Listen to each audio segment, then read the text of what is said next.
guys, it's Brittney from The Pretty Plus, and today I am going to be sharing with you a VSG surgery update.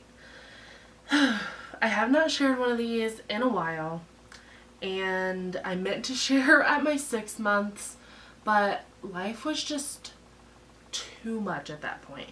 Had nothing to do with the surgery, had everything to do with just crazy life happenings. But now it's been 8 months, and I figured I'd give you all a little update. So I'll start with my whole spiel, the one that everyone who has had weight loss surgery does at the beginning, even though I guess we could just put it in our description and that would work just fine. But nonetheless, I'm going to do it. So I had surgery on February 8th, 2017 in Indianapolis, Indiana, with Dr. John Mandelbaum. I had the vertical sleeve gastrectomy done. I had no complications. Everything was great. If you want to see more about the beginning stages, I have videos on that, and you can go back and check those. Let's see. My starting weight was 327 pounds. That was just the highest weight I weighed myself at, but there was a period of time I was not weighing myself. So I'm assuming that it was like 335, 340. So anyway, the last time I came to you guys, I seriously think was like 3 or 4 months. So a lot of things have changed. Got papers here. The starting weight from my surgery on this paper was 308 pounds. And my current weight is 237 pounds.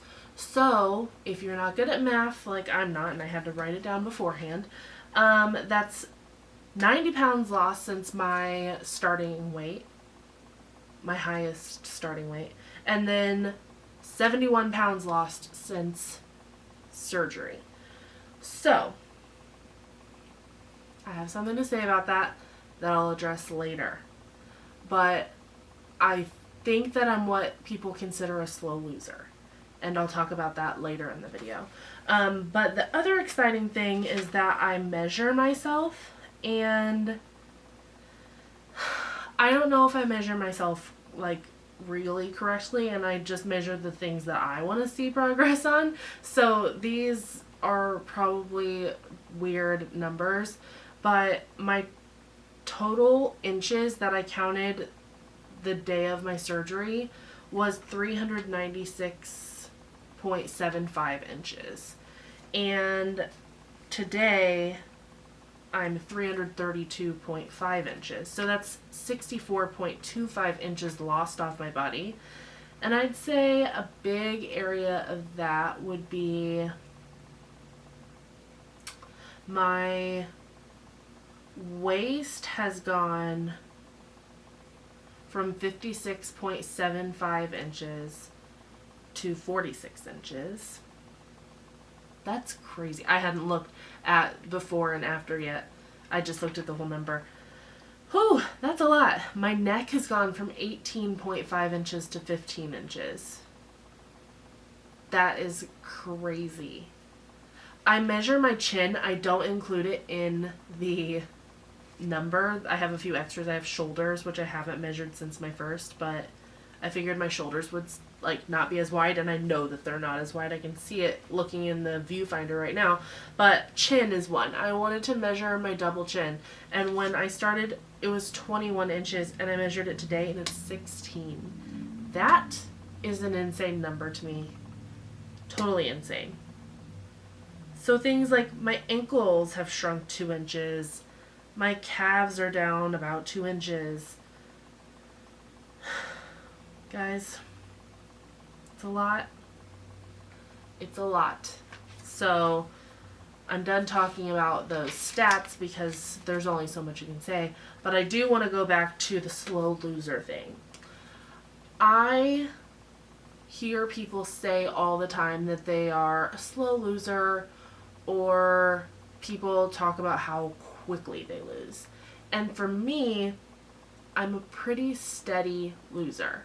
I am fine with going slow because I feel like my body's taking time to adjust, and I'm hoping that it means that it's having time to take my skin down with it, but I do have like saggy skin that I'm starting to see already, like especially under my arms. But it's the price you pay, right? I just want to speak a little bit on that and say that if you're losing, who cares if it's slow? I've seen some people who are 8 months out and have lost like all their weight. And I've seen other people who have only lost like 30 pounds, 40 pounds at 8 months out, and that's their own thing. And I'm talking about people around the same size as me. I can attribute some of my slow losing to the fact that I'm kind of loose with my diet. I'm not as strict as some people are, and my surgeon isn't as strict. I can eat a lot of things. At 6 months, I was basically cleared for all things except for soft white bread. And I can say that I typically eat just about everything. Obviously, I don't eat much sugar. I don't have soda. I don't really have bread much at all unless it's like a crispy type of bread, because it just doesn't make me feel well. So instead of thinking about the rules all the time, I really focus more on what makes me feel good, if that makes sense. So some food updates, I guess I'll give you. I have been doing something that I have made up called a no fluff challenge. It's basically a modified Whole30 or paleo type of, basically like a low carb diet. There's not really much to say about it. This month I'm not having junk. I'm not having like pasta or bread products. Basically sticking to what I'm supposed to be eating. A lot of deli meat. I'm loving ham right now. A lot of cheese. I always love cheese. And yeah, that's basically it. Meat and cheese. And I've been eating some vegetables and a little fruit, but not very much fruit. So that's what I've been loving. I, again, have been avoiding bread, avoiding junk. And I've been on the no fluff challenge now for almost a week. It'll be a week. Oh no, it's a week today. I cheated one time. I had a very bad day and I had some wine. Hardly any. I can hardly drink wine. It doesn't even make me feel good, but it was an apple pie wine, so I really feel like I needed to try it, and it was delicious. And hot fudge sundae from McDonald's. And I don't regret it, I'll be honest. It was delicious. And if you had had the day that I had, you would have treated yourself too. At that point, I'd only had like 500 calories for the day even. So it didn't throw me off. I didn't get sick. I like never get sick. So yeah. If you want to follow along and do the no fluff challenge, I'll leave a link below that has all the details, but they're really loose. And I've been using hashtag no fluff challenge. So join in with me, motivate me, make sure I'm not eating crap like hot fudge sundaes. And I'm traveling all next week, so that's making me just a little nervous, but I think that I'll be able to deal with it. Well, it was like really slouching. My shirt says breakfast in bed sweatshirt. I got it at Gap. Anyway, I have a list here. I'm not just looking down like for no reason. I have a list. PCOS update. So, if you guys didn't know, my blog is not just a weight loss blog, obviously. I talk about everything, fashion, lifestyle, whatnot. And I have a lot of articles on PCOS. I've slowed down on writing them because I honestly haven't even known what to write because things have been going well for me, but I had a surgery. So I'm going to write a post that talks about my correlation of PCOS with the surgery and things that have gotten better. So if you're interested in that, make sure you're following along at theprettyplus.com. But I have had periods since I had my surgery, and I hadn't had periods for years before that. So if you are watching this and you're considering the surgery and you had PCOS or have PCOS and it's a huge problem for you, I still have other symptoms. Okay, I have a cat friend now. I'm still hairy. I have random like issues, but I'm getting my periods regularly. My hormones feel like they're really settling down. Other like things that I had issues with, like insulin resistance, like issues with being pre-diabetic, not pre-diabetic, I don't have high blood pressure. All these things have been helped by being able to lose weight, which is a big thing with PCOS. If you start to lose the weight, you start to lose the symptoms. You start to be able to ovulate correctly and the issues, subside.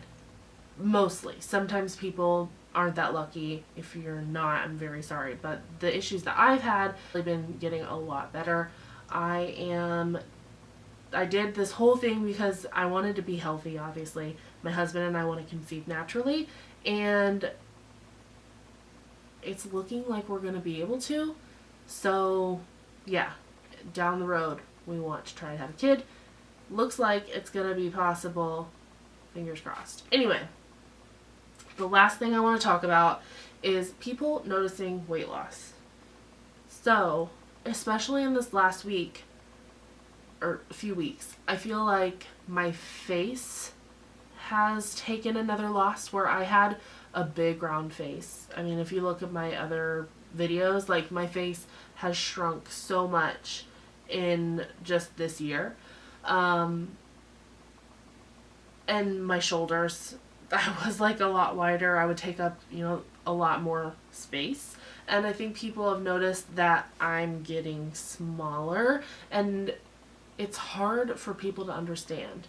I've lost 90 pounds. What is that like? People don't see people who lose weight all the time, and a lot of people that see me are my friends who I see all the time, or my family.